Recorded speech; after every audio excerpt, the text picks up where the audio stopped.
Nah, eh, jadi perkenalkan, meskipun beberapa udah kenal saya, ternyata ada teman saya Pak Yanto nih, teman dari udah lama ya, teman satu pelayanan.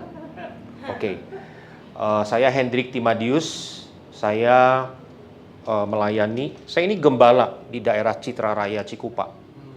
Ya, jadi saya punya penggembalaan di Gereja Bethel Indonesia, tapi juga di pusat ya, di Sinode GBI, saya ada di Forum Teolog. Jadi GBI itu suka keluarin sikap teologi, terutama kalau lagi ada isu-isu ya. Nah, itu Sinode harus mengambil sikap, keluarin surat. Nah, itu kerjaan kami di Sinode gitu ya, Forum Teolog Sinode GBI. Di GBI Gatot Subroto, saya ini ada di GBI Gatot Subroto di bawah Pak Niko. Saya bantuin beliau sebagai ketua tim teologi. Jadi untuk pengajaran ini semua saya banyak terlibat gitu ya di dalam pelayanan pengajaran ini. Oke. Nah, hari ini kita mau belajar ada 3 sesi, yaitu keselamatan, kemudian berkat keselamatan, dan yang terakhir adalah baptisan air ya. Kita akan bahas itu kira-kira 3 jam. Nanti mungkin ada sedikit break gitu ya, supaya kalau 3 jam nonstop kan kayaknya juga ya nggak kurang oke. Nah, ya boleh katakan kiri kanan, saya siap belajar. Siap belajar. Oke, puji Tuhan. Nah, kalau ngomong keselamatan, semua dari kita biasa berpikir gini, saya udah selamat. Kayaknya nggak ada hal yang baru lagi yang Tuhan bisa singkapkan kepada saya. Benarkah demikian? Nah, coba kita lihat ya. Ini pelajaran yang sangat teramat penting untuk kita semua. Nah, kalau kita ngomong keselamatan di dalam iman Kristen, itu selalu merupakan sebuah anugerah. Katakan sama-sama anugerah. Anugerah. Anugerah, kata lainnya adalah kasih karunia. Jadi kalau kita di Alkitab, LAITB, ada kata-kata kasih karunia, itu maksudnya anugerah. Kalau kita punya Alkitab yang baru, yang TB2 namanya, itu kata-katanya anugerah. Udah diganti dari kasih karunia menjadi anugerah. Apa itu kasih karunia? Apa itu anugerah? Jadi pada waktu Alkitab ditulis di dalam budaya Romawi Yunani, anugerah itu artinya hadiah. Jadi ketika seseorang kasih hadiah kepada orang lain, nah itu namanya anugerah, gitu ya. Jadi yang namanya anugerah pasti melibatkan pemberi hadiah. Bisa nangkep konsepnya ya? Anugerah atau kasih karunia. Kalau kita bicara keselamatan itu adalah anugerah, kasih karunia. Maksudnya apa? Maksudnya itu adalah hadiah. Dan kalau kita ngomongin hadiah, ada yang kasih hadiah gitu. Nah, jadi kalau ada yang kasih hadiah, tidak heran kalau keselamatan di dalam iman kekristenan selalu dikaitkan dengan satu nama yang diberikan kepada manusia yang olehnya kita dapat diselamatkan. Kisah Para Rasul pasal 4 ayat 12, itulah nama Yesus. Ya.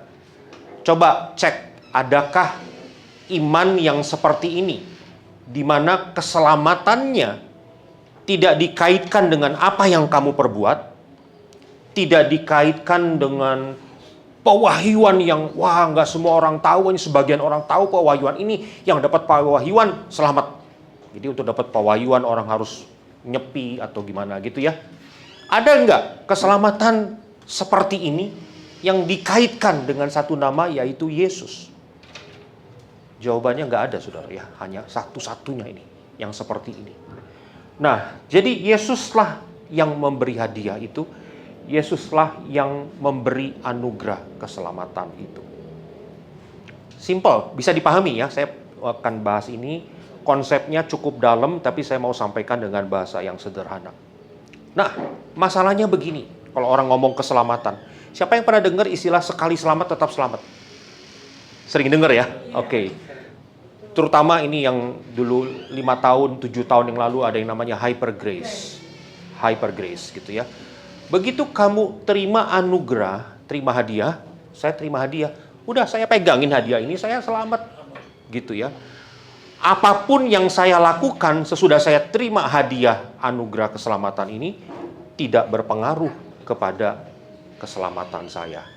Nah, ini cara berpikir yang salah. Oke, boleh katakan sama-sama, yang seperti itu salah. Yang mana yang salah? Yang tadi, begitu dapat anugerah keselamatan, pokoknya apapun yang saya lakukan sesudah saya terima anugerah keselamatan itu tidak lagi berpengaruh kepada keselamatan saya. Itu salah. Kenapa salah?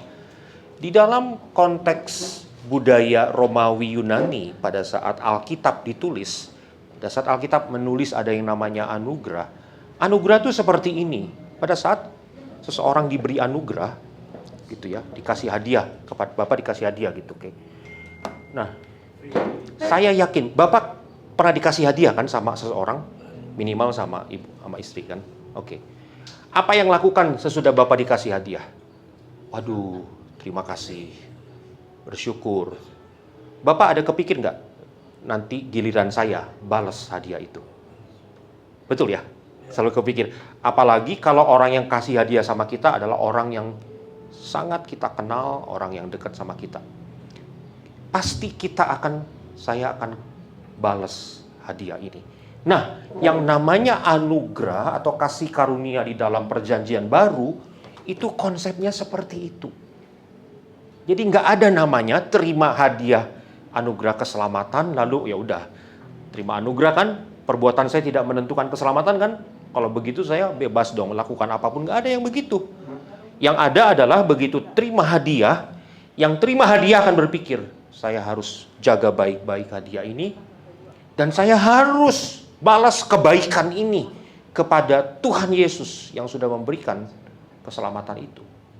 Jadi salah kalau berpikir saya sudah terima keselamatan oleh anugerah, saya sekarang bisa lakukan apapun yang saya mau. Itu konsep yang salah. Oke. Ya, jadi itulah keselamatan, anugerah, dan kedua dikaitkan dengan pemberi anugerah, yaitu Tuhan Yesus Kristus. Oke. Nah, oke. Jadi keselamatan selalu di dalam Tuhan Yesus. Nah, ini uniknya iman Kristen ya. Dan apa itu yang dimaksud dengan keselamatan? Pasti kita orang Pentekostal gampang jawabnya. Masuk surga, bukan masuk neraka. Gitu ya. Masuk surga, keselamatan itu masuk surga, bukan masuk neraka. Ada amin?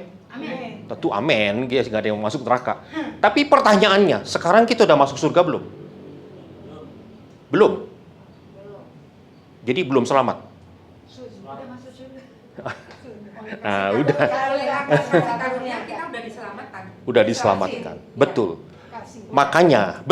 Makanya hanya mengaitkan keselamatan dengan masuk surga atau neraka tidak lengkap. Bukan salah ya, tidak lengkap. Yang lengkap apa?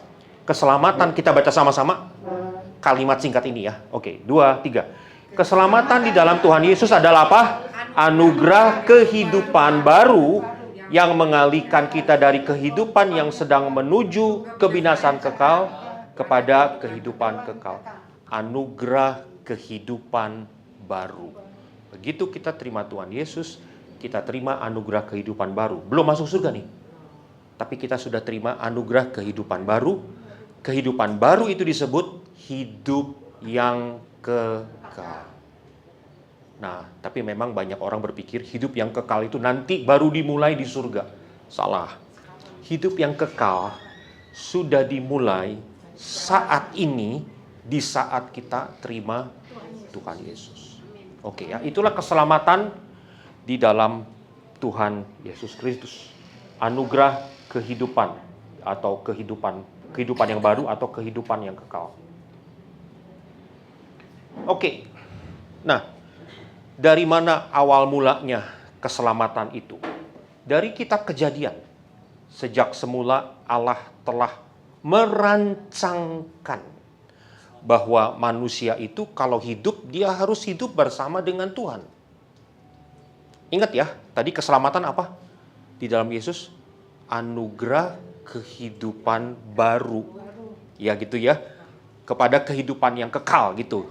Nah gitu kan ya, kehidupan baru, kehidupan kekal, kehidupan bersama Yesus, itulah keselamatan.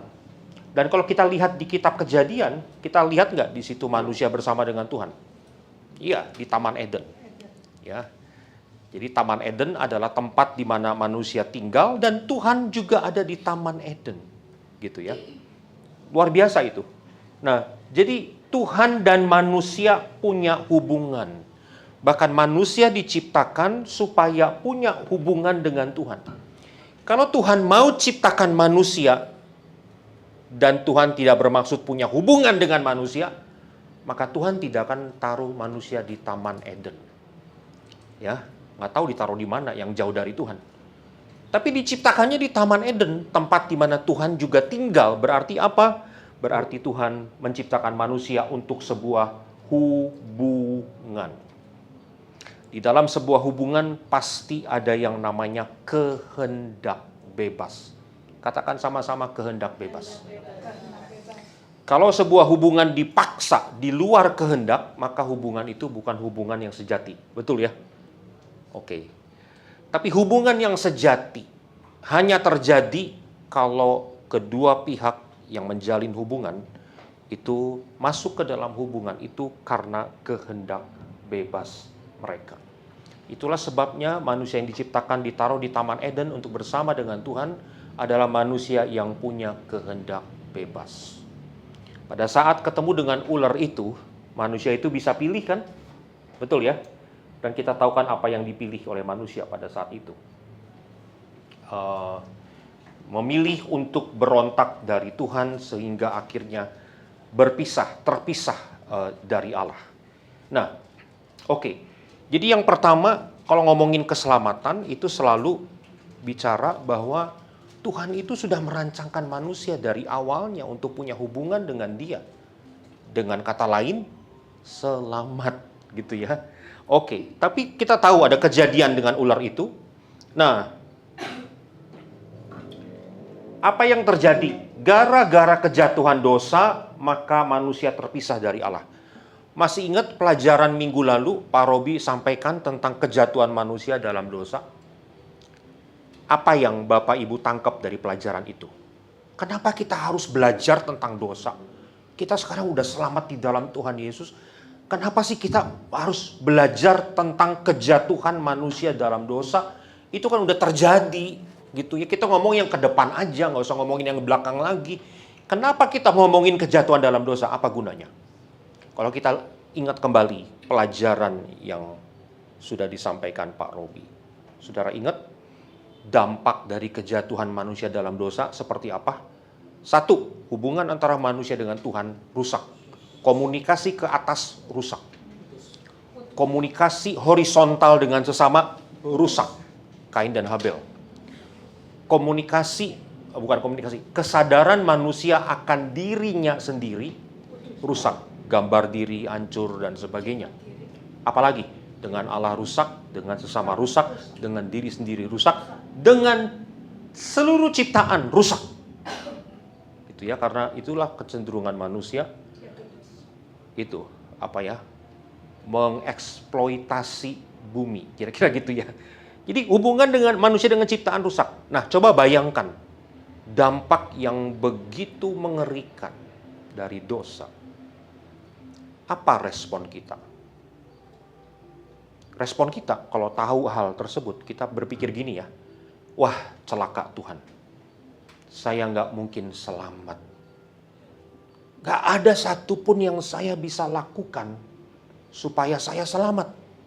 Saya mau lakukan apa? Wong ini udah putus sama Tuhan.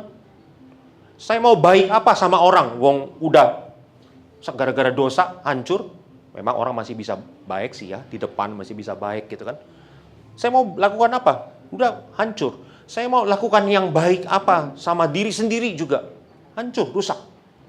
Begitu kita menyadari hal tersebut, Tuhan, tidak ada satupun yang saya bisa lakukan supaya saya selamat. Itu gunanya pelajaran yang kemarin. Kalau tidak ada satupun yang bisa saya lakukan yang membuat saya selamat, satu-satunya cara adalah Tuhan yang selamatkan saya. Kita berseru sama Tuhan, Tuhan selamatkan saya. Tuhan, saya nggak berdaya. Tuhan, saya ada di dalam jebakan dosa ini, saya nggak berdaya Tuhan. Dan karena itu, Tuhan menyerahkan anaknya yang tunggal, dan anaknya tunggal mati buat kita. Atau dengan kata lain, Tuhan melangkah dari surga dan dia tawarkan anugerah keselamatan itu. Saudara sekarang bisa menangkap hubungan antara kesadaran kita akan betapa menghancurkannya efek dosa dengan kesadaran kita untuk menghargai anugerah itu. Bisa nangkep? Kalau kita nggak tahu kita diselamatkan dari kondisi yang membuat putus asa sedalam apa, kita nggak tahu gitu ya. Kita nggak mungkin menghargai anugerah atau karunia keselamatan. Bisa nangkep kata-kata saya, saudara ya? Bisa nangkep ya? Oke. Contohnya saya sendiri. Udah Kristen dari tahun 96 di GBI Gajah Mada, ya. Kita ketemu lagi di GBI Gajah Mada, oke. Lalu kemudian udah melayani Tuhan dari tahun 98, gitu ya, melayani terus, jadi pendeta Pratama, pendeta Madya. Bahkan sampai saya udah jadi pendeta, saya punya pikiran begini. Saya kebetulan anak baik-baik, gitu ya, anak baik-baik. Ya, saudara tahu apa yang dimaksud dengan anak baik-baik deh. Sehingga saya punya pikiran begini, ada orang Kristen yang terima Yesus, tapi hidupnya hancur. Mungkin dia pembunuh, mungkin dia penzina, mungkin dia pecandu narkoba kelas berat. Puji Tuhan, dia ketemu Yesus, dia bertobat, hidupnya berubah. Kalau saya bukan salah satu dari yang tadi itu, saya anak baik-baik. Saya terima Tuhan. Nah, saya berpikir gini, saya beda dengan dia. Nangkap saudara ya? Anak baik-baik ini beda dengan orang begajul kayak gitu. Meskipun kita sama-sama terima Tuhan Yesus. Saudara tangkap apa yang salah dengan saya? Saya berpikir kebaikan saya ada sumbangsihnya terhadap keselamatan saya di dalam Tuhan. Padahal apa? Nggak ada sumbangsihnya. Bener-bener anugerah atau hadiah dikasih. Bukan karena saya layak, bukan karena saya punya potongan jadi pendeta, bukan karena saya pikir saya baik, maka saya diselamatkan, bukan gitu.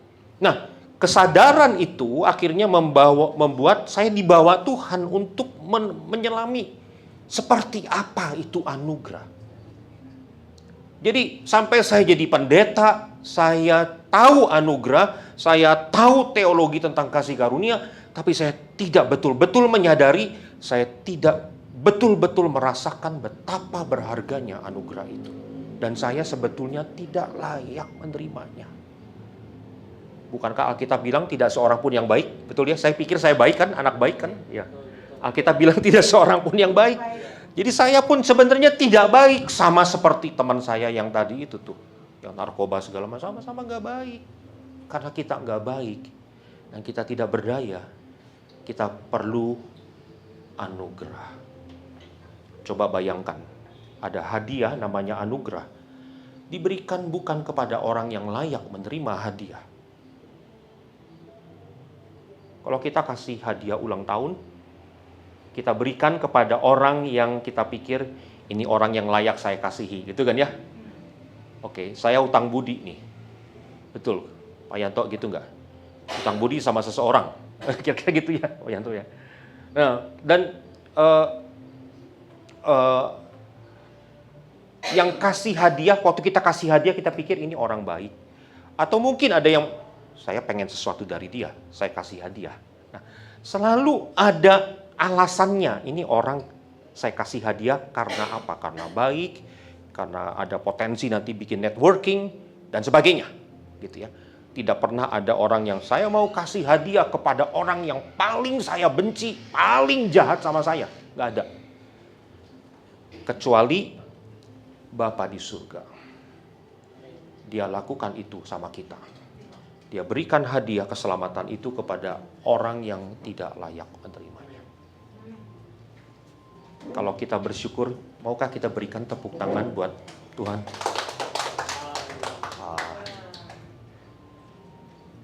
Sesudah jadi pendeta baru saya bisa merasakan itu. Sebenarnya terlambat Bapak Ibu. Terlambat. Ya. Tapi masih untung terlambat daripada tidak ngalamin. Oke. Nah, jadi kalau kita bicara keselamatan, itu bicara meresponi anugerah Allah. Namanya ada hadiah. Berarti bagian kita, kamu terima hadiah itu. Kamu tahu ada orang yang kasih hadiah itu. Kamu terima dengan tangan terbuka hadiah itu. Itulah respon manusia. Itulah satu-satunya yang bisa dilakukan oleh manusia terhadap Allah terkait keselamatan. Yang pertama, gimana kita bisa meresponi Allah? Yang pertama kita dengar firman Tuhan, dengar Injil ya. Macam-macam bentuknya tuh. Tuhan mati buat engkau. Kayak yang tadi saya sampaikan itu juga Injil ya, anugerah. Kita dengar firman Tuhan tentang apa yang Bapak lakukan, tentang apa yang Yesus lakukan. Dia mati, dia bangkit, dia naik ke surga. Dan itu menggerakkan iman kita. Iman timbul dari pendengaran akan firman. Jadi iman kita bangkit. Oh iya, saya harus beriman kepada Dia yang sudah mencurahkan darahnya. Saya percaya kematiannya di atas kayu salib menanggung hukuman dosa saya. Yesus, aku percaya. Yesus, engkaulah Tuhan, engkaulah juru selamatku. Aku percaya Tuhan. Di titik itu kita terima anugerah keselamatan itu. Manusia harus meresponi anugerah keselamatan yang diberikan oleh Allah. Tidak ada yang lain yang kita bisa lakukan untuk kita terima keselamatan.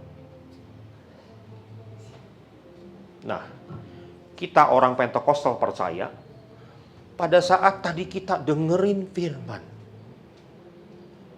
Yesus di atas kayu salib mencurahkan darahnya, gitu ya.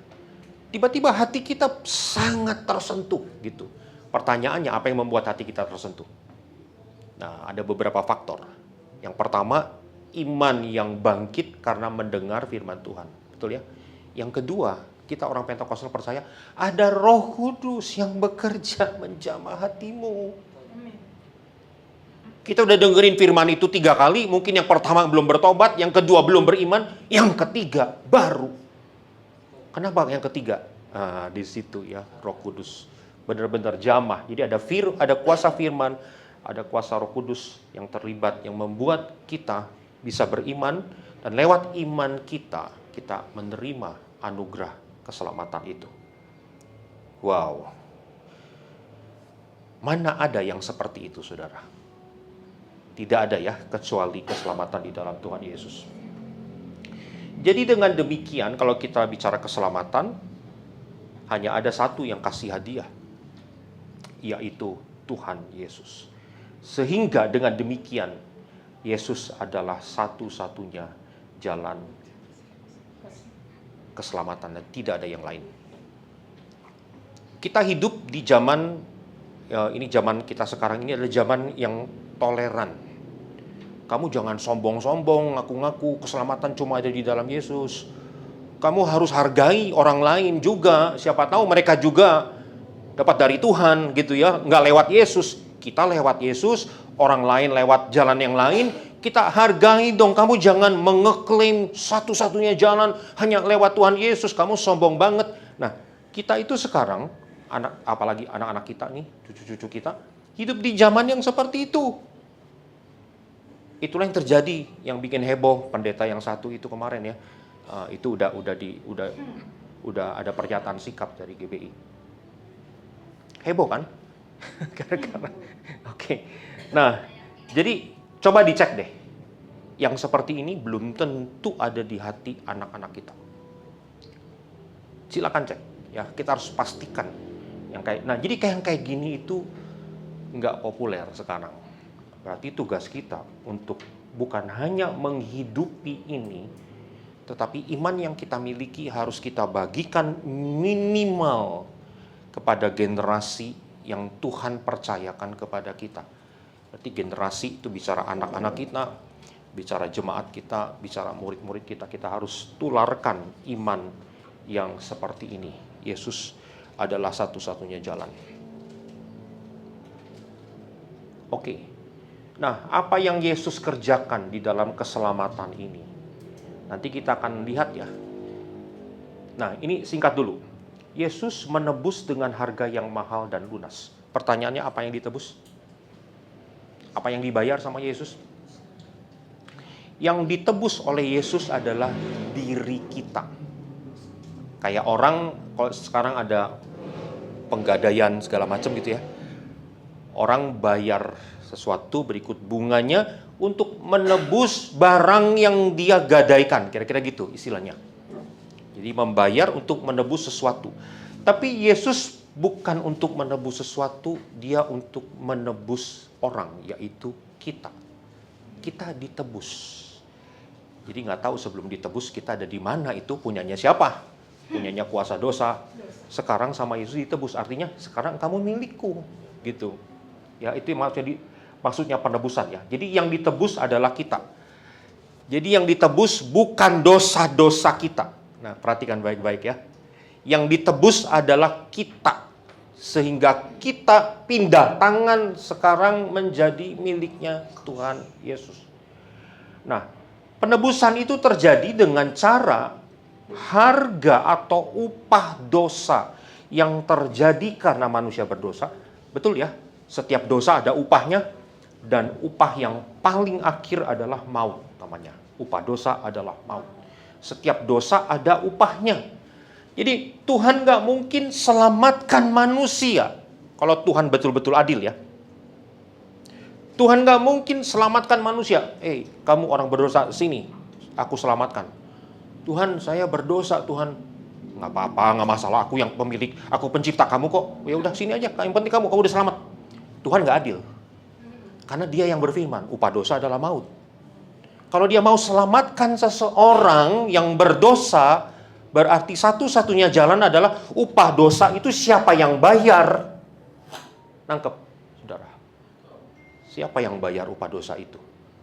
Yesus yang mati di atas kayu salib.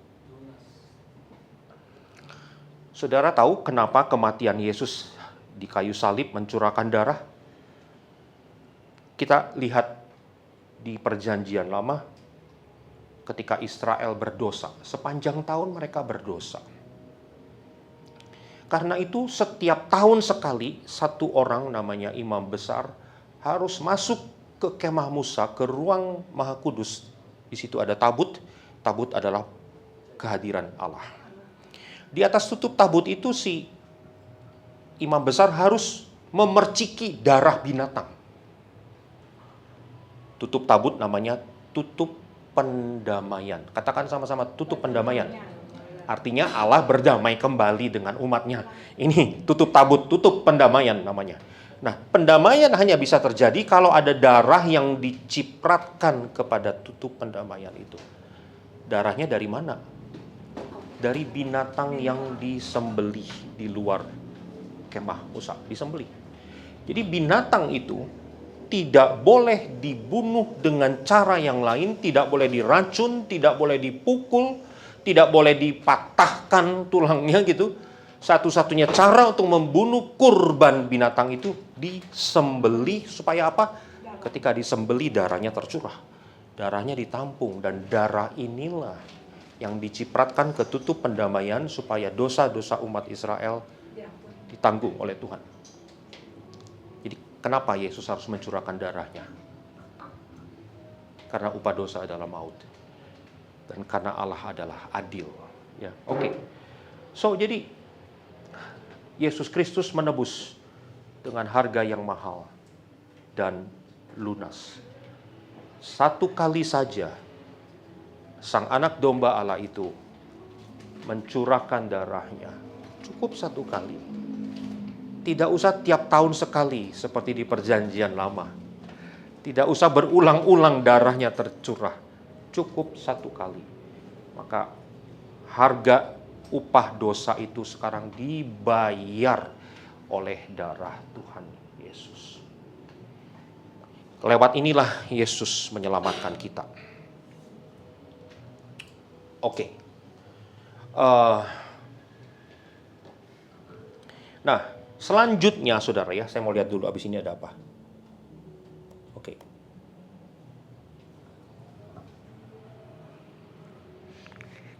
Terkait dengan keselamatan kita, saudara, ada dua hal yang harus kita perhatikan. Yang pertama itu terkait dengan status kita, namanya profesi. Yang kedua adalah terkait dengan aktualisasi penerapan yang terjadi dalam hidup kita. Itu namanya transaksi. Ini pakai istilah ini ya, dunia dagang nih, profesi dan transaksi. Kalau saya mungkin pakai istilah ini status kita dan ini adalah aktualisasi bagaimana itu terwujud gitu kira-kira ya. Nah, coba contohnya keselamatan ya, kita ngomong keselamatan ya. Oke, secara status kapan itu terjadi? Pada saat Yesus mati di atas kayu salib. Dia mati untuk seluruh manusia. Pada saat itu yang percaya kepada dia dan seluruh manusia beribu-ribu tahun kemudian sesudah kematian Yesus yang akan percaya kepada Tuhan Yesus. Betul ya? Jadi secara status keselamatan itu terjadi di atas kayu salib 2000 tahun yang lalu. Secara penerapan terjadi ketika orang percaya terima Yesus dan lahir baru. Bisa nangkep ini Bapak Ibu ya? Oke. Konsep ini penting karena kalau orang nggak nangkep konsep ini, ada kehidupannya nggak berjalan dengan baik. Nanti saya akan jelaskan di sesi berikutnya ya, apa yang terjadi ketika orang nggak memahami status dia. Apa yang terjadi ketika orang tidak mengaktualisasikan status itu di dalam kehidupan dia. Nah, hubungan gitu ya. Hubungan antara Tuhan dengan manusia itu gimana? Sudah sebelum dunia dijadikan. Tuhan merancangkan dan menciptakan manusia untuk penyembahan, untuk hubungan dengan Tuhan. Sebelum dunia dijadikan sudah dirancang seperti itu, gitu. Tetapi penerapannya, bagaimana manusia bisa punya hubungan kembali yang intim dengan Tuhan, baru terjadi sesudah kayu salib. Karena sebelum kayu salib tadi, dosa membuat apa? Hubungan antara manusia dengan Allah terputus. Sesudah salib baru hubungan itu nyambung kembali. Oke. Berkat sama. Kalau ada pertanyaan, apakah Bapak Ibu sudah diberkati oleh Tuhan? Amin. Siapa yang masih membutuhkan berkat Tuhan? Semua juga. Loh, tadi katanya udah diberkati. Nah, kan mulai bingung kan? Apa nih? Sudah atau belum diberkati? Nah, sudah. Jadi nggak perlu berkat lagi? Perlu. Jadi sudah diberkati, minta lebih banyak. Gitu. Jadi berkat nih ya, berkat. Sudah atau belum? Sejak Yesus mati di atas kayu salib, kematiannya di atas kayu salib memberikan berkat buat kita ya. Hidup yang kekal tuh banyak macam-macam berkatnya. Damai sejahtera, kesembuhan, sukacita dan seterusnya. Kita sudah terima berkat itu. Nangkep Bapak Ibu? Kita sudah terima berkat itu. Oke, tetapi ada berkat yang memang spesifik Tuhan beri kepada kita waktu kita berdoa, waktu kita percaya janji Tuhan, lalu kita mengimani, lalu kita berdoa, lalu kita menunggu waktunya Tuhan, dan kemudian tibalah berkat itu. Nah, itu penerapannya. Ya, jadi kita nggak usah bingung dengan kamu udah diberkati atau belum sih. Kita jangan berkata, saya belum diberkati, yang lain udah diberkati. Sekian kali lipat, saya belum diberkati. Jangan sekali-kali bilang belum diberkati, gitu ya. Oke, jadi jangan bilang kita belum diberkati, tapi kita sudah diberkati. Tapi kita juga tetap percaya Tuhan yang berjanji memberikan berkat-berkat yang khusus.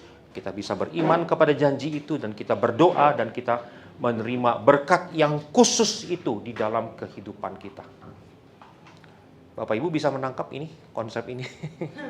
Konsep yang ini ya, supaya kita jangan jadi orang yang berputus asa seolah-olah Tuhan tidak berperkara dalam kehidupan kita. Oke. Penyempurnaan atau pengudusan. Saya mau tanya, ini penyempurnaan atau pengudusan ya? Saya suka tanya begini, siapa di tempat ini orang kudus?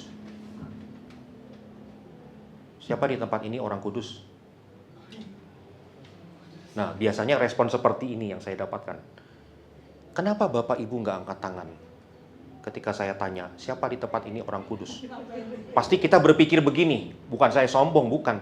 Pasti kita begini, aduh Pak, saya masih banyak salah Pak, saya belum sempurna Pak, saya nggak berani angkat tangan mengaku aku orang kudus, bener nggak? Kira-kira gitu pikirannya. Nggak ada semua yang berani angkat tangan. Padahal, apa yang membuat kita kudus? Darahnya yang tercurah di atas kayu salib itu membuat status kita orang kudus. Status, ya. Orang yang statusnya orang kudus, hidupnya gimana? Hidupnya begajulan atau hidupnya menyenangkan Tuhan? Menyenangkan Tuhan, itu penerapan. Bisa tangkap? Pada saat kita menerapkan status kita orang kudus, di situ kita belum sempurna. Masih suka iri hati, masih suka begini, dan seterusnya. Tapi kita kan punya hubungan dengan Tuhan dan kita bilang, Tuhan ampuni hari ini saya iri hati, ampuni hari ini saya menyakiti. Gitu ya saudara ya, belum sempurna. Tapi status kita orang kudus, dan karena status kita orang kudus, kita menerapkan atau mengaktualisasikan kehidupan yang menyenangkan Tuhan di seluruh aspek kehidupan kita. Kalau statusnya bukan orang kudus, apapun yang diperbuat oleh orang itu gak ada gunanya. Narapidana. Kalau statusnya masih narapidana, ya, masih di penjara, boleh nggak dia melakukan pelayanan masyarakat, apa misalkan, jadi barista, tukang bikin kopi misalkan, bisa nggak? Nggak bisa, nggak boleh keluar penjara, dia harus di penjara, betul ya? Tapi kalau dia statusnya udah berubah, bukan lagi narapidana, tapi mantan narapidana gitu, boleh nggak dia melakukan pelayanan kepada masyarakat, misalkan dengan jadi barista, bikin kopi? Boleh. Jadi kita hanya bisa melakukan apa yang Tuhan mau kalau betul-betul statusnya sudah dijamin oleh Tuhan. Masalahnya, banyak kita nggak ngerti status ini. Itulah sebabnya ketika ditanya siapa orang kudus, nggak ada yang mau angkat tangan. Jangan merasa minder. Saya juga begitu. Sampai hari ini saya masih minder kalau suruh angkat tangan siapa orang kudus gitu ya. Nanti dilihat, waduh di situ orang kudus. Nanti diserang sama pendetanya. Kenapa kamu pikir kamu kudus? Kira-kira gitu kan ya. Oke. Bisa dipahami Bapak Ibu? Antara status dan penerapan.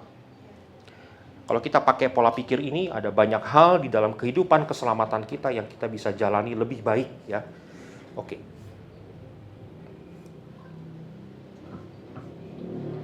Oke. Nah, tadi kita udah ngomong anugerah keselamatan. Pertanyaannya, kapan atau berapa kali Tuhan memberikan anugerah itu? Ada yang bilang cukup satu kali, kedepannya nggak usah lagi, sempurna sekali aja. Ada yang bilang Tuhan memberikan anugerah itu waktu kita terima Tuhan Yesus, waktu kita menghidupi pengudusan, bahkan sampai Yesus datang kali yang kedua, di dalam setiap rentang waktu, dahulu, sekarang, sampai nanti, di setiap titik waktu itu, Tuhan berikan anugerah. Jawaban yang benar adalah di setiap titik waktu Tuhan memberikan anugerah. Bukan hanya kemarin doang kasih anugerahnya gitu. Nah, ini dicerminkan di dalam Roma 8 ayat 28 sampai 30. Bolehkah kita baca sama-sama ayat yang luar biasa ini? Oke, 2, 3. Kita tahu sekarang bahwa Allah turut bekerja dalam segala sesuatu untuk mendatangkan kebaikan bagi mereka yang mengasihi Dia, yaitu bagi mereka yang terpanggil sesuai dengan rencana Allah.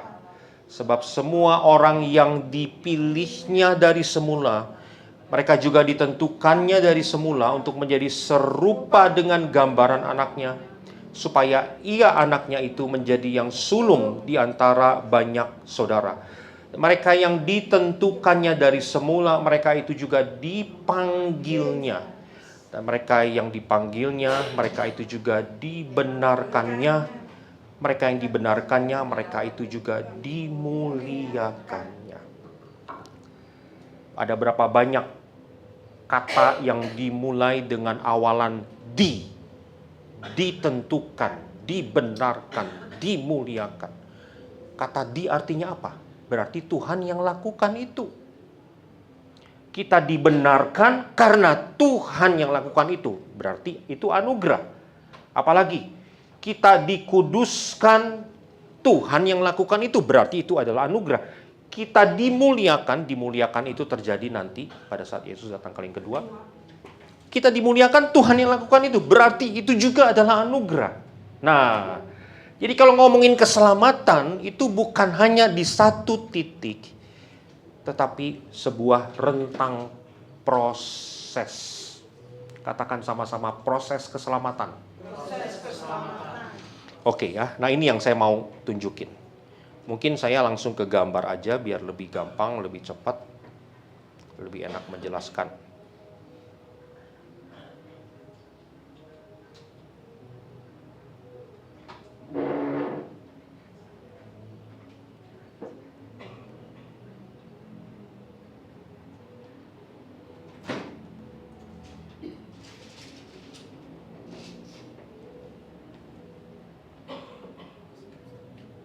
Manusia diciptakan segambar dan serupa dengan Allah.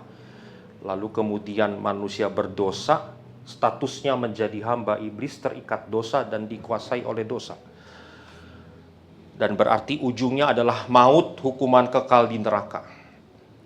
Kita tahu ada Tuhan Yesus lewat kematiannya di atas kayu salib, membuat kita yang beriman kepada Tuhan Yesus, kita bisa ngalamin kelahiran baru. Nah, lihat ya, ini kelahiran baru nih, tahap awal. Apa yang terjadi di dalam kelahiran baru? Lahir baru artinya apa? Tadinya orang berdosa. Baru sekarang, bukan yang lama lagi. Berarti jadi orang benar. Benarnya bukan karena kita benar, kita hebat, tapi kita dibenarkan, gitu ya. Jadi statusnya sekarang berubah. Lewat proses yang namanya pembenaran ini, status kita jadi anak Allah, jadi anggota keluarga kerajaan Allah. Sebelum kita dibenarkan, manusia adalah anak yang lain, gitu ya. Ada yang bilang anak iblis, anak dari belenggu dosa dan sebagainya gitu. Tapi begitu lahir baru, karena kita percaya Tuhan Yesus, kita dibenarkan, status kita berubah. Nah, di titik ini juga banyak orang nggak menyadari ya, sehingga tidak bisa menghidupi kehidupannya dengan maksimal karena nggak tahu apa yang Tuhan sudah lakukan lewat pembenaran, yaitu membuat kita jadi anak Allah. Oke, apa yang terjadi di dalam proses yang pertama ini? Yang pertama, statusnya jadi anak Allah. Yang kedua, ada meterai Roh Kudus. Tahu meterai? Apa gunanya meterai ditempel di surat-surat? Sah. Bener nggak begini ya, bagi yang ngerti hukum? Kalau nanti terjadi sesuatu perkara yang melibatkan surat ini, karena itu ada meterai, itu prosesnya udah. Kalau itu nggak ada meterai, itu. Nah, jadi itu kayak semacam ini ya, dengan adanya meterai nanti di masa depan kalau ada sesuatu ini sudah lebih lancar lah gitu ya, udah ada validasinya, kira-kira gitu ya. Nah, jadi meterai Roh Kudus pun begitu. Waktu kita terima Tuhan, maka Roh Kudus itu memeteraikan kita. Tujuannya apa? Untuk memastikan sampai akhir nanti kita tetap ada di dalam proses keselamatan itu. Gitu ya, meterai. Kecuali orang lepas meterainya, kecuali orang tinggalkan Roh Kudus, dukakan Roh Kudus, kemudian tinggalkan Roh Kudus, atau bahkan sampai menghujat Roh Kudus, kecuali itu terjadi, maka orang itu akan selamat. Ya, kecuali orang itu tadi tinggalkan Yesus dan menghujat Roh Kudus. Ya, oke, ada meterai Roh Kudus. Ada apa lagi? Nah, oke. Tapi keselamatan bukan hanya tentang kita sudah dibenarkan, kita jadi anak Allah. Haleluya. Udah pegang tiket ke surga nih kita, mari kita santai-santai sekarang. Nggak begitu ya. Jadi keselamatan bukan hanya satu titik ini yang namanya pembenaran, tapi sebuah proses yang berkelanjutan. Kalau keselamatan adalah proses, kita mau tanya, proses apa itu keselamatan? Proses dari bayi rohani menjadi orang yang segambar dan serupa dengan Allah, persis seperti ketika manusia pertama diciptakan segambar dan serupa sempurna dengan Allah. Kita sekarang juga masih segambar dan serupa dengan Allah, cuma udah banyak rusaknya gitu ya. Nah, keselamatan adalah proses ini. Lahir baru, bayi rohani berproses menjadi dewasa rohani, segambar dan serupa dengan Allah. Oke, nah proses ini menjadi segambar dan serupa dengan Allah, menjadi seperti Yesus, namanya adalah pengudusan. Nah, tadi saya tanya ya, siapa orang kudus di tempat ini? Oke, sekarang mendingan, saya udah ada teman. Oke, orang kudus masih perlu hidup kudus dan berjuang hidup kudus? Masih. Ini namanya prosesnya pengudusan, gitu ya. Di dalam pengudusan apa yang terjadi? Dewasa rohani dari bayi berproses menjadi semakin serupa dengan Tuhan Yesus. Siapa yang percaya kita bisa menjadi serupa dengan Yesus? Yakin Bapak Ibu? Yesus adalah Tuhan. Kita manusia. Manusia bisa jadi seperti Tuhan? Yakin? Hah? Serupa dan segambar. Iya. Misinya Tuhan. Bukan hanya pelayanan. Misinya Tuhan kita harus ambil. Saya ngomong karakternya. Jadi seperti Yesus. Yesus adalah Allah. Kita mau jadi Allah seperti Allah. Yakin bisa? Mungkin nggak manusia jadi seperti Allah? Jadi gimana? Bener nggak kita mau jadi seperti Yesus? Mungkin Yesus Tuhan Allah. Manusia nggak mungkin jadi seperti Allah. Dan lalu kita berdoa, biarlah ku mau sepertimu Yesus. Serupa dan segambar. Kalau belajar ini saya biasa bikin bingung orang dulu ya, supaya belajar gitu. Yesus adalah sepenuhnya Allah dan sepenuhnya Manusia. Kenapa Yesus bisa kita tiru? Dia sepenuhnya manusia. Berikan dulu tepuk tangan buat Tuhan Yesus. Kalau Yesus bukan manusia, kita nggak bisa tiru dia, ya. Tapi Yesus manusia, puji Tuhan. Oke, jadi ada pendewasaan rohani. Artinya semakin dewasa dari bayi rohani, terus bertumbuh jadi dewasa, berarti menghasilkan buah-buah roh. Gitu ya. Oke. Nah, di sini perjuangan. Di sini kita terima, kita dibenarkan. Di pengudusan ada hak, ada kewajiban. Jadi ada bagian Tuhan kerjakan buat kita, ada bagian yang kita kerjakan. Menjadi murid, memberitakan Injil, melayani, itu bagian kita. Betul nggak saudara ya? Bagian kita. Oke. Nah, inilah proses pengudusan. Kita orang yang sudah dikuduskan, kita tetap harus mengalami pengudusan. Apa yang terjadi dalam pengudusan? Waktu lahir baru, akunya gede banget. Semakin serupa dengan Yesus, akunya semakin kecil. Tetapi yang semakin besar adalah Yesusnya.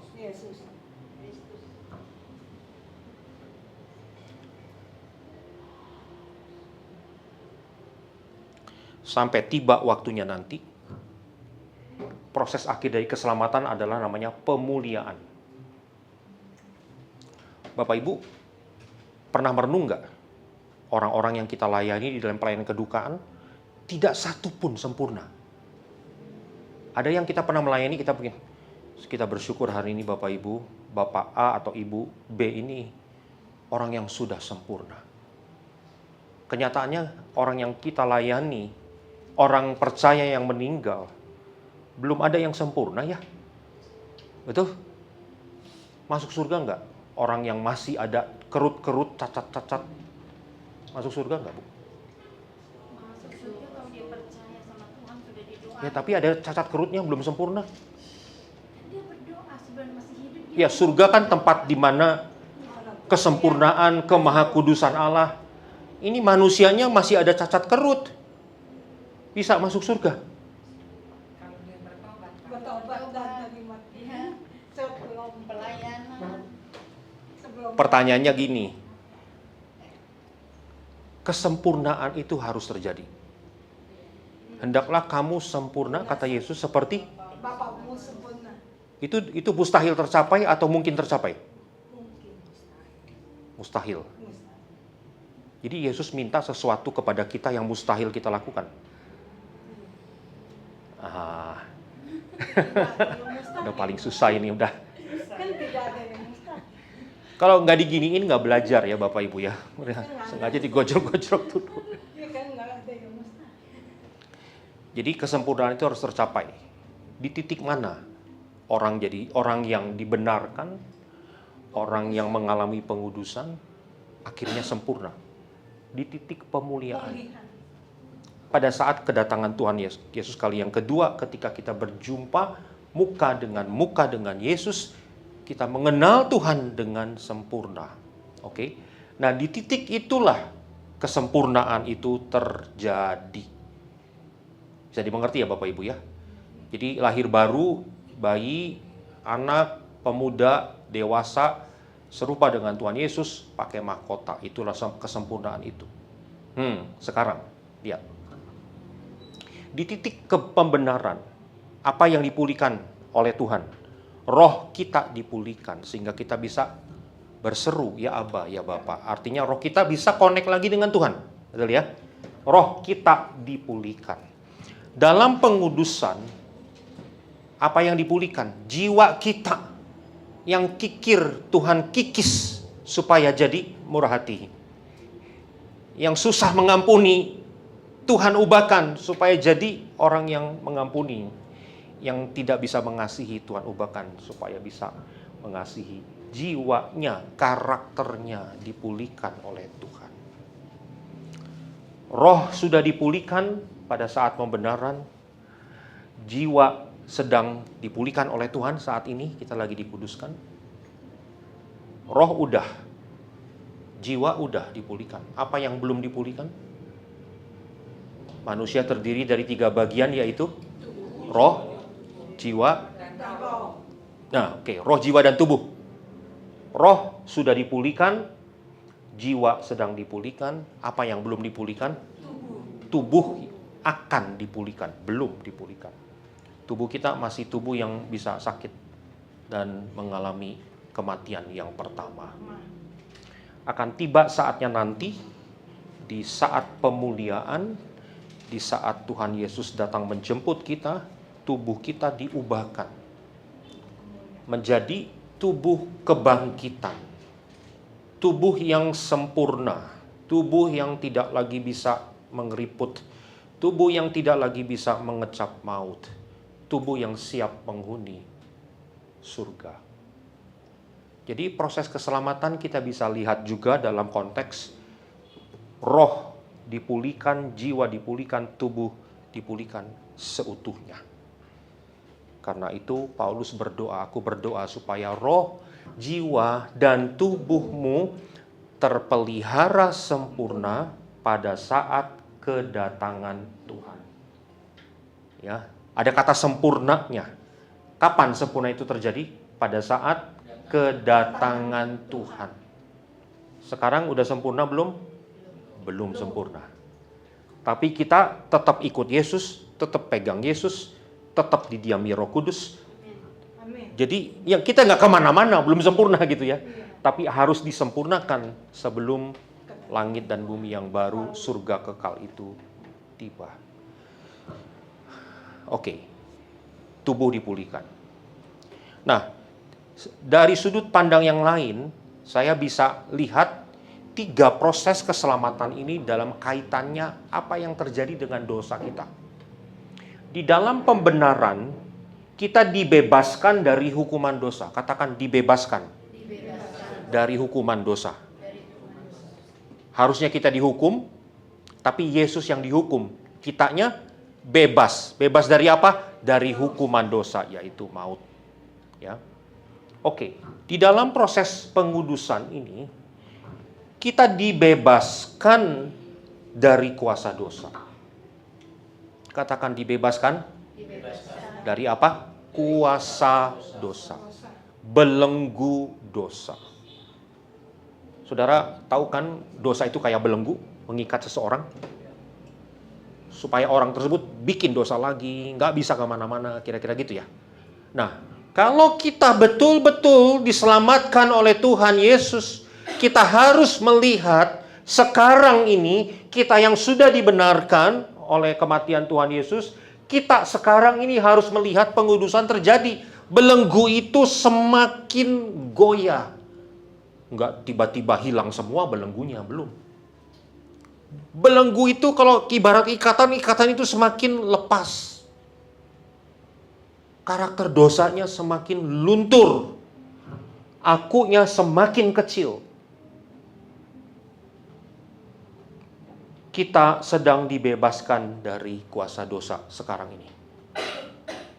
Jadi kalau ada orang yang mengaku Kristen, percaya Yesus sungguh-sungguh, tapi hidupnya dosanya bertambah-tambah. Kira-kira gimana? Kita bisa ambil kesimpulan ini orang Kristen palsu. Kayak Yudas Iskariot, ya, oke. Murid palsu, Kristen palsu, gitu ya. Oke, bagaimana dengan pemuliaan? Bebas dari kehadiran dosa. Bebas dari kehadiran dosa berarti tidak ada dosa lagi. Roh, jiwa, dan tubuh kita sudah dipulihkan sempurna. Tidak ada dosa lagi. Kalau masih ada dosa, nggak mungkin orang itu hidup di surga, betul ya? Jadi orang sudah dibebaskan dari kehadiran dosa, di dalam proses pemuliaan, barulah dia bisa masuk surga. Oke, sekarang saya mau Bapak Ibu menyadari ini. Katakan bersama dengan saya sudah dibebaskan dari hukuman dosa. Sudah. Berarti hukuman dosanya sudah ditanggung ya. Oke. Sekarang yang kedua katakan begini. Saya sedang dibebaskan dari kuasa dosa. Sedang.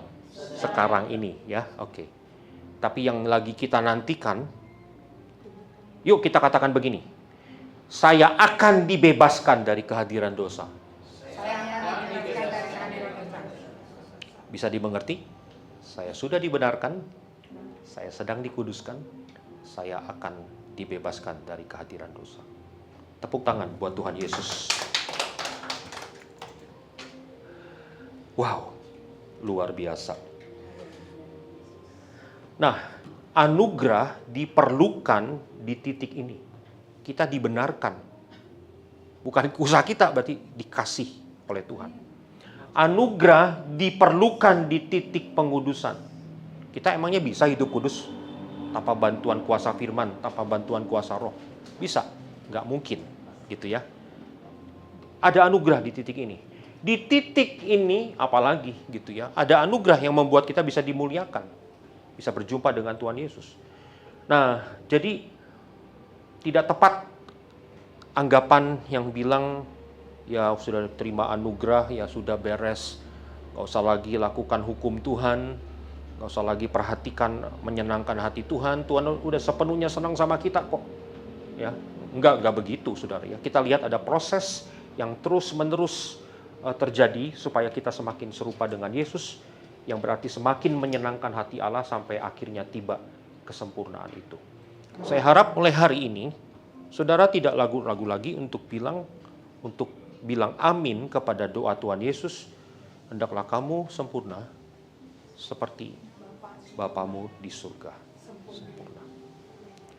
Kalau kita katakan amin untuk doa Yesus itu, artinya kita sedang mengaminkan kita sekarang semakin bertumbuh, semakin dewasa, semakin serupa dengan Tuhan Yesus.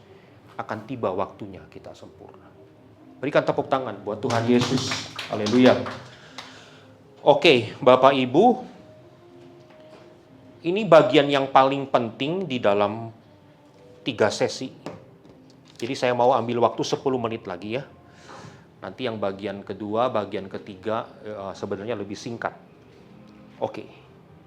Boleh katakan kiri kanan, saya diberkati. Saya diberkati. Oke. Jangankan saudara, saya yang ngajar udah berapa kali aja, hati saya masih membara. Saudara melihat karya keselamatan Tuhan Yesus ini, saudara ya, luar biasa. Oke. Nah, jadi saya sudah menjelaskan apa itu anugerah keselamatan ya, lewat proses keselamatan yang Tuhan tulis di dalam Alkitab. Nah, sekarang saya mau kasih beberapa, pokoknya yang bikin bingung-bingung. Coba kita bahas ya. Oke. Mantap.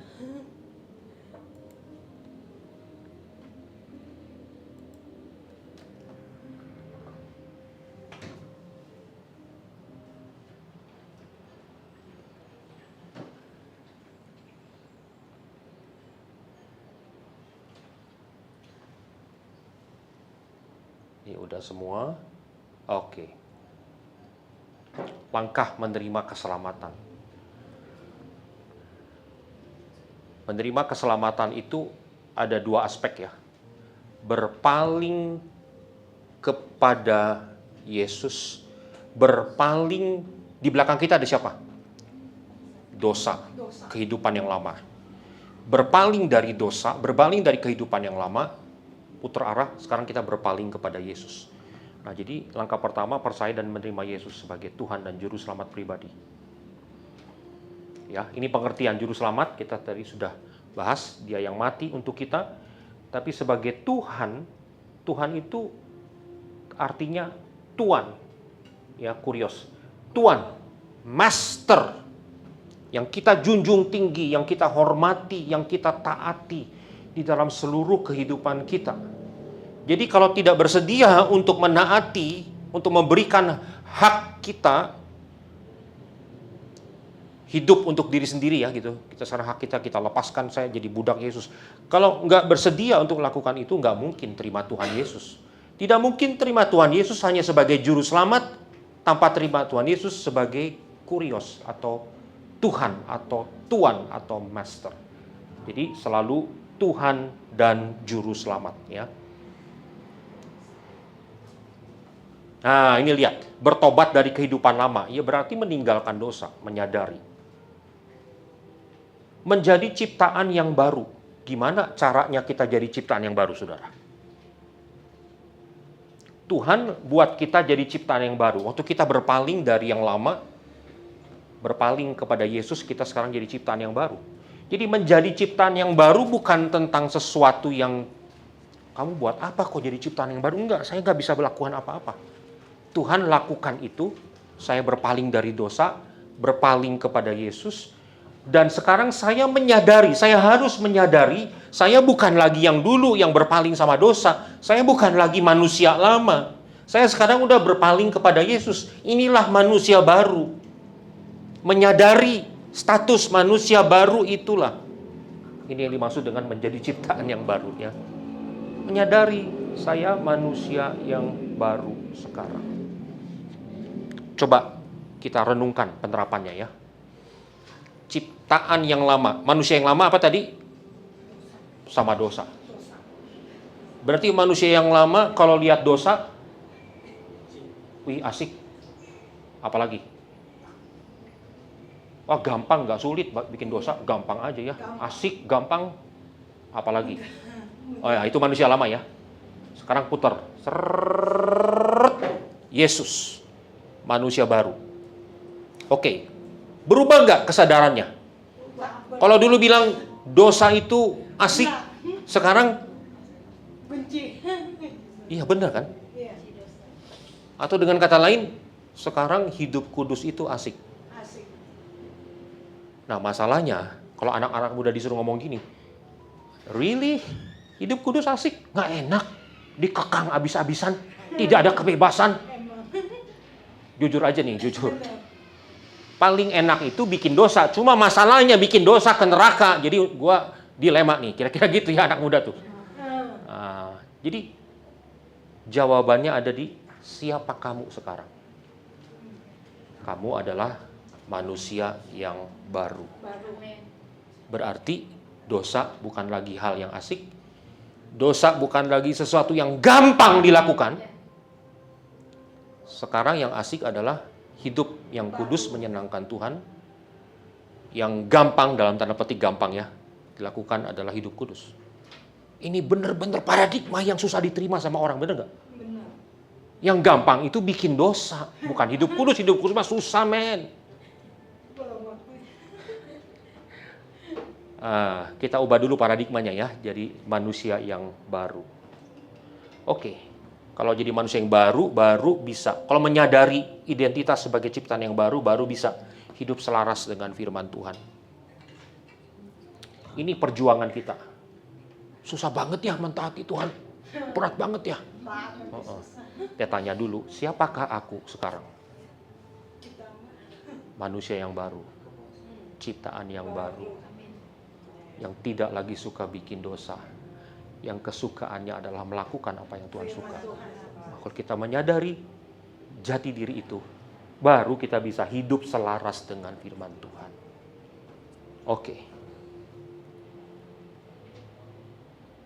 Iya, mengikut Yesus tadi mengerjakan keselamatan. Ingat gak tadi? Kita udah dibenarkan, kita mengerjakan keselamatan bagaimana? Tadi mengalami pengudusan, ya. Bertumbuh dari bayi, anak, dewasa sampai jadi serupa dengan Tuhan Yesus. Itulah yang dimaksud dengan mengerjakan keselamatan. Oke, ada peperangan. Yang terakhir. Saya mau tanya nih. Bapak Ibu, tadi setuju nggak dengan pernyataan sekali selamat tetap selamat? Iya. Tapi ada free tadi.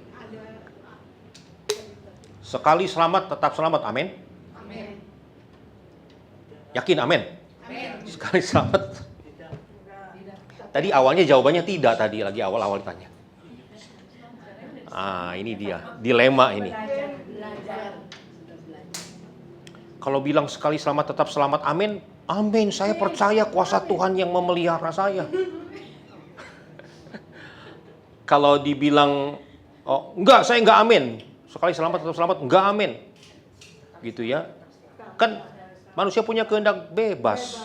Bisa tinggalkan Yesus. Banyak orang Kristen yang udah separuh jalan, bahkan udah pendeta loh. Bisa ubah haluan. Itu kisah nyata itu.